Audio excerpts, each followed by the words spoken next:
Today's chat is it's focused on what's happening on Monday. I get it, I love enough to know why things get around. You're trying to play me, but I'm cutting it down. I'm making my stand like the tree roots. Asking my name, I'll be armed. Crude, I'm an apple on a tree, the adamant evade. We're planning on my seeds to make a new remake. Okay. Good morning, everybody.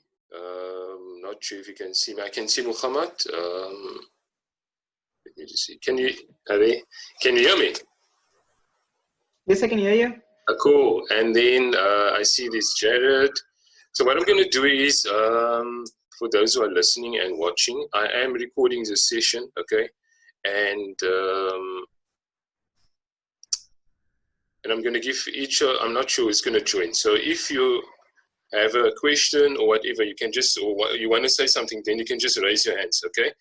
But today's session is mainly focused on, well, let me rather not say today's session, but today's chat is, it's focused on what's happening on Monday, okay? Because everybody, some people are skeptical, or they think, or especially parents, in connection with Monday. But for me, it's a bit of a concern because there isn't a lot of, they don't interview a lot of students, okay, and learners. And these are basically the people they should ask, okay, what's happening, what do you think? Thus far, I only saw one student that was lost 2 weeks ago when they asked him if he's ready and all of those things. But for me, it's important that the youth's voice also be listened. They should listen to the youth's voice as well. And I barely see the media interviewing the learners and the students. And I know the teachers can't do really that much because they're also a bit afraid or scared to open their mouth.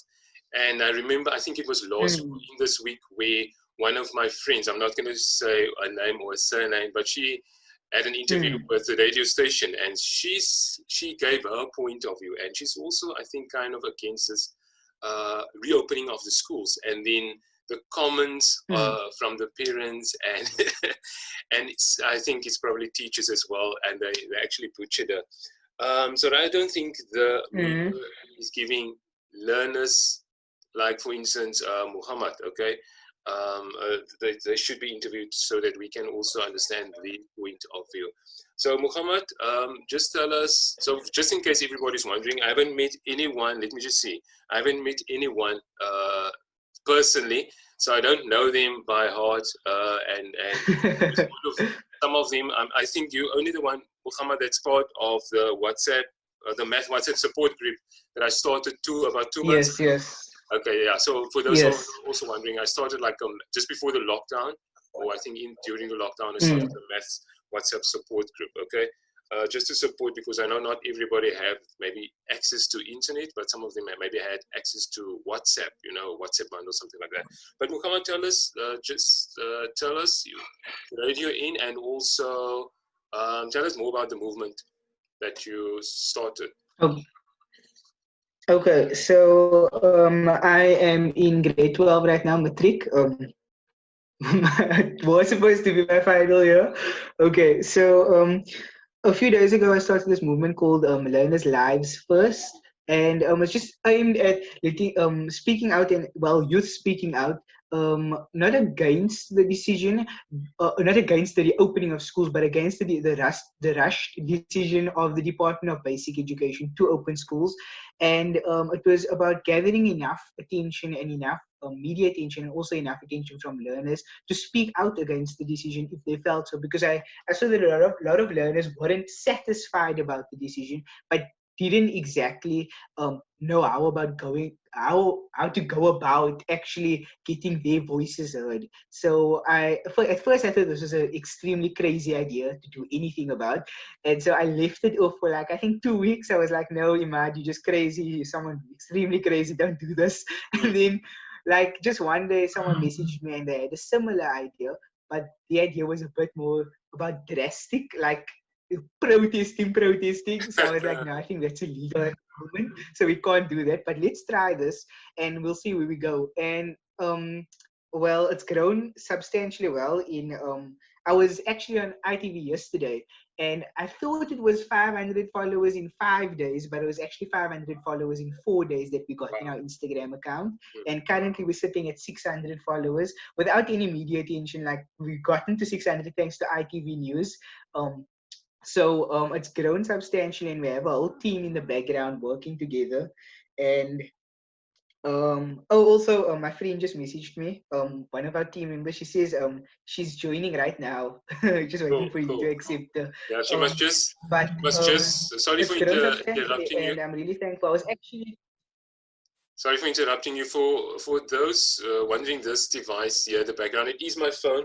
So I have a little bit of a following on, I'm not sure if everybody's still sleeping, but I have a little bit of following on TikTok as well to get more students and more learners to follow this Instagram account. I have it on there. I'm not sure if you can see. It's learners underscore lives, learners Yes, underscore lives. Yes, lives underscore underscore first. lives underscore. There we go. So just go follow there. If you are watching, this is Imad here, and there's a bunch of others that's about to share the thoughts on what's happening. So you may continue, Imad. So yes, and we've gotten interviews with Star News, the Cape August, and I think it's grown phenomenally. Currently, we're just I have a call right after this interview with one of Musi Maimani's staff members, and I think with the right type of attention, we'll definitely try and get try and we'll get our voices heard. Okay. So yeah. So this is just my thoughts on this. I'm not sure how you feel about this. Like Hmm. they said, 2 weeks ago, it was every time it was postponed, right? The briefing Hmm. session with the nation. So I'm a bit Hmm. concerned and a bit irritated the fact that they give like the school or whoever, the department or whoever, 2 weeks to prepare or 3 weeks to prepare the schools to do certain Hmm. things, to have everything in system. And I know there's some Hmm. of the schools, I'm not sure what schools you guys are from, you don't have to mention, I don't want people to hunt you down. Hmm. But Yes. so there's certain schools that are not as privileged. We know there's certain schools that don't have water and all of Hmm. those things. So I'm also a Hmm. bit concerned about that. Yes. So what do you think? What do you think they should actually do? What do you think they should actually do? What do you suggest? What is the So, suggestions that you've received from students as thus far? okay, so one of those points we were actually busy in the process. I don't know if you follow us, but Okay. last night we started on our letter to the department. Hopefully it will be submitted of today. I was actually busy with just before we start our call. Um, so one of our points that we do make is that no matter what we say, and we can say schools are prepared, but there are those schools prior to this virus and prior to this pandemic that have experienced lack of facilities and lack of sanitation facilities, basic things that any human being is supposed to have, such as a toilet, and well, I don't know, somewhere to wash their hands and relieve themselves. A lot of schools don't have this equipment. We try to compare ourselves to other nations that have already started school and have sanitation facilities, but we don't realize that we have a unique situation where certain schools don't have. We still, our education system is still trying to get up to that stage where all schools have a certain basic access to certain things, and we don't have it. We are suggesting that at least we have a month to prepare. Schools have a month to prepare, and the Department of Education deals with those schools that they know are experiencing these types of difficulties. And I'm sure it's not that hard because we don't just have one department of basic education. We have provincial departments and we have districts as well, and it can be narrowed down and people so that the task is a bit easier to handle. So that's also one of the points that we're trying to bring across. We could even put up temporary sanitation facilities for the time being while we're experiencing this pandemic, because of course you can't build anything in winter right now. But Yeah. I'm sure temporary sanitation facilities would be an easy task for the Department of Basic Education to achieve. They've sent out all of these resources and hand sanitizers. So what is stopping the department from making access to all of these types of equipment and facilities? Yeah, I totally agree with you, and I'm listening. Yesterday, when I prepared not myself, but I was just trying to set up that fly, and I was thinking, is this the best that they could have done for the students? Was this the only thing they were thinking? How can we send the students to school? And you know what? This morning I read an article, but just briefly, not to freak anyone out, but apparently under the age of 10 or 19, 755 kids already got infected. So that it's a bit crazy that they're doing things so fast. I'm not sure what they're trying to do. So what I'm going to do is I see is a few people now on here. I see Yasmin and Jared and Say. I'm not sure if I pronounced that name correct, but I'm going to open up your mic so that you can also, if you want to say something. So let me just see. I'm going to unmute Yasmin and then also Sai. Okay, so I'm opening up your mic. Is there anything, Yasmin, that you want to say? Good morning. Yasmin is a part of our team, yes. Yeah. So I've heard about these. I've heard about the stances that they're going to take against students that stay at home, teachers that stay at home, and I think it's unfair. I mean, people are worried for their lives here. This is a situation where people are so scared about their health. They are so scared to go into the open because they are afraid to contract the virus. No matter if you can contract it from anywhere, the safest place right now is your house, is your home. Firstly, we need to acknowledge that this pandemic, it's real. The amount of deaths that we have, it's real. You know, people that are positively, that are tested positive, it's real. We need to, do we really want a class full of students with no parents? Because although we might not contract it that easily, we know there's a high rate of children and students that have contracted it, but it doesn't affect us fatally according to the statistics. But that doesn't mean we want to give it our family at home. You know, I feel like this is just, I think they're just looking at it narrow-mindedly. I think they are just considering students and education, but there's no education without health. We find surgeons who are sick operating on others. No. When our teachers are tested positive, they teach us. No. So that's my take on this. Yeah. Okay, and thank you very much for that. I'm trying to open up my Instagram, but I'm not sure if it's a network problem or something. But just to read some of you guys, the messages that's on the Instagram page. So for those who are on TikTok, you can go follow the @learners_lives_first. Yeah, so some of the messages that I actually want to read. So let me just see if I can get that to that page. But I'm going to open the mic up to, let me see, I see still, here's Jared and Sai. So if you guys want to say something, let me just, yeah, so Jared or Sai. Okay, cool. Who's speaking now? Okay, hi guys. This is Sai. I'm Sai. I am a matric learner from KwaZulu-Natal, and I'm very much opposed to the reopening of schools, even though I am lucky enough to be in a situation where the school I attend is a private school and the numbers in the classroom are really small. You can't just think of cases that are isolated. You have to think of the country as a whole.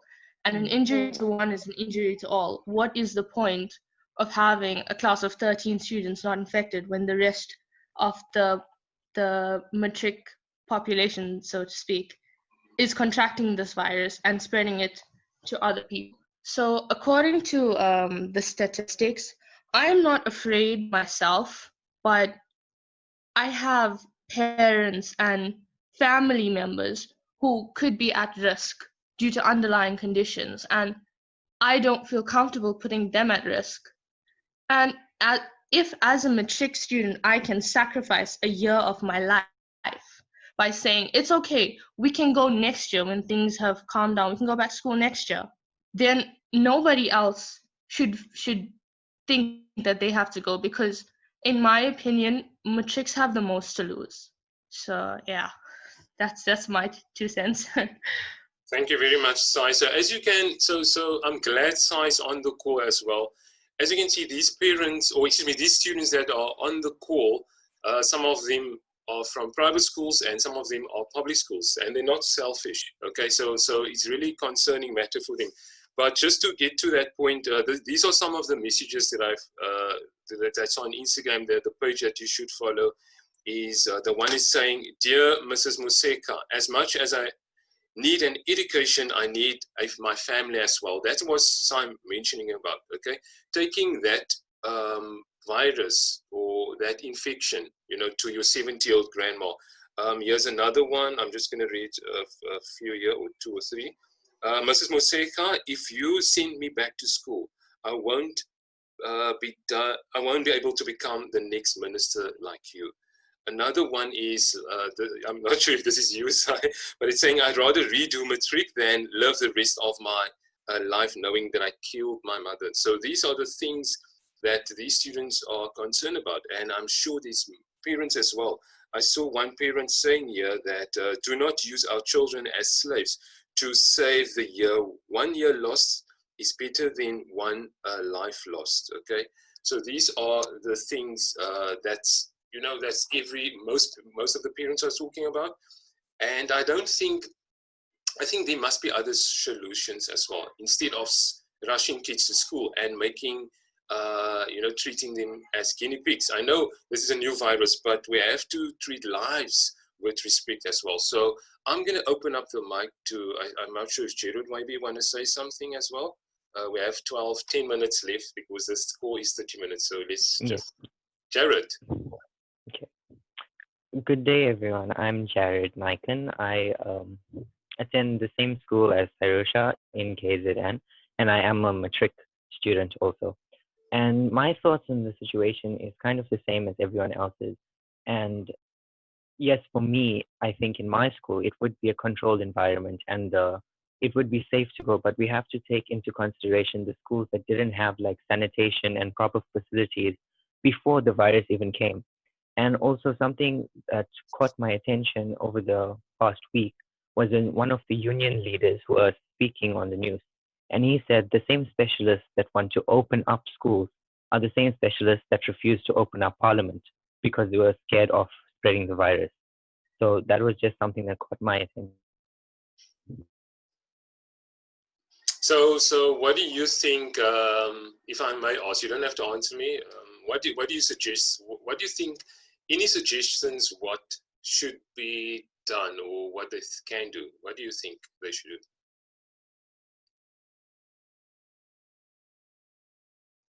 Well, as Sai said, I do agree with what Sai said.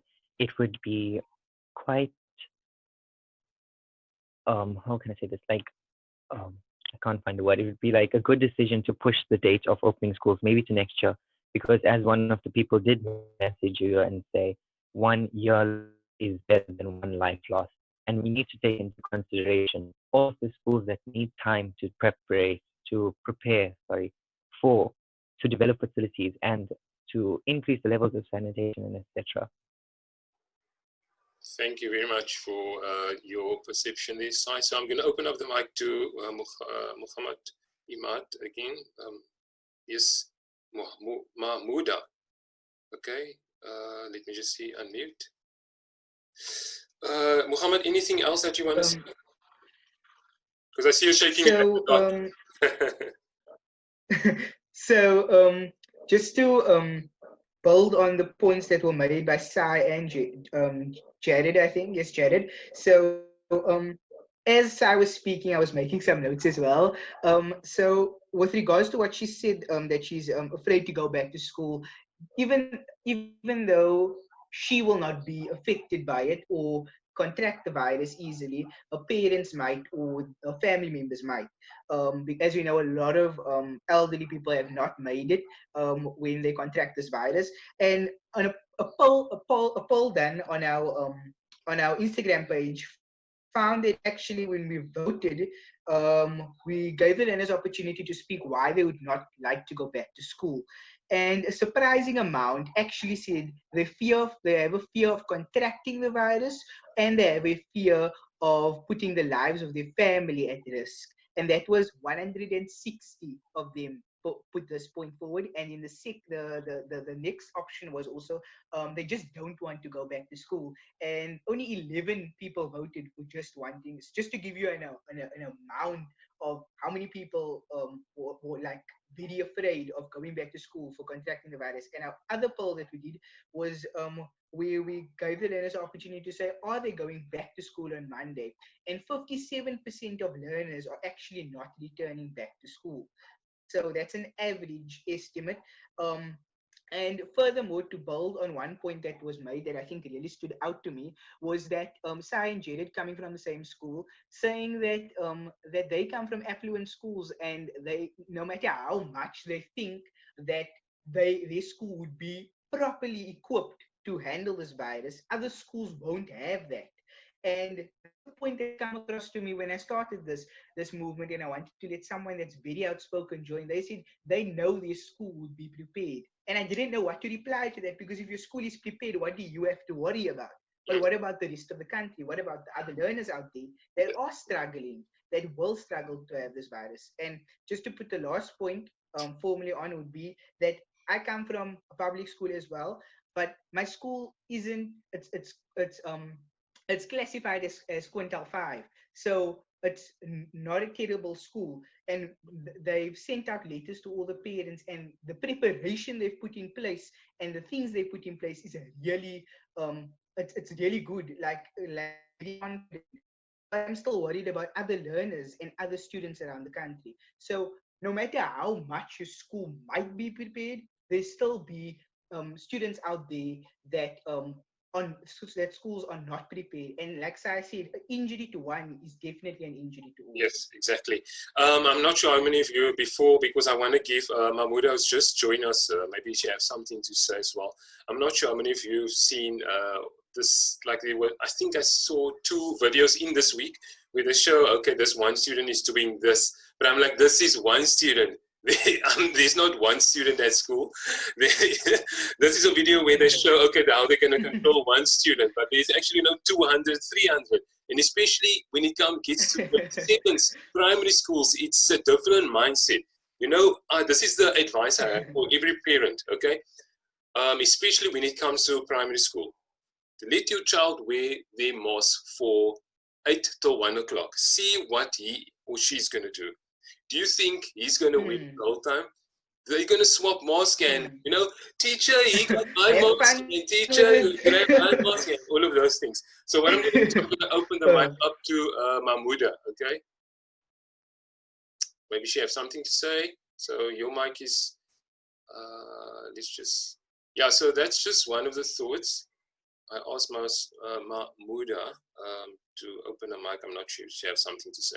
But I'm going to open your mic again. Muhammad, maybe you still have something else to say. It's just before, because we have like 4 minutes left, okay? Anything else that you want to add? Anything? I'm going to open the mic to everybody, okay? Let's just see. I'm going to open the mic to everybody just for the last few minutes, so you guys can, whatever it's on your heart. Let's start with you, Yasmin. All right. So I just want to again stress the point of the parents' role in our lives.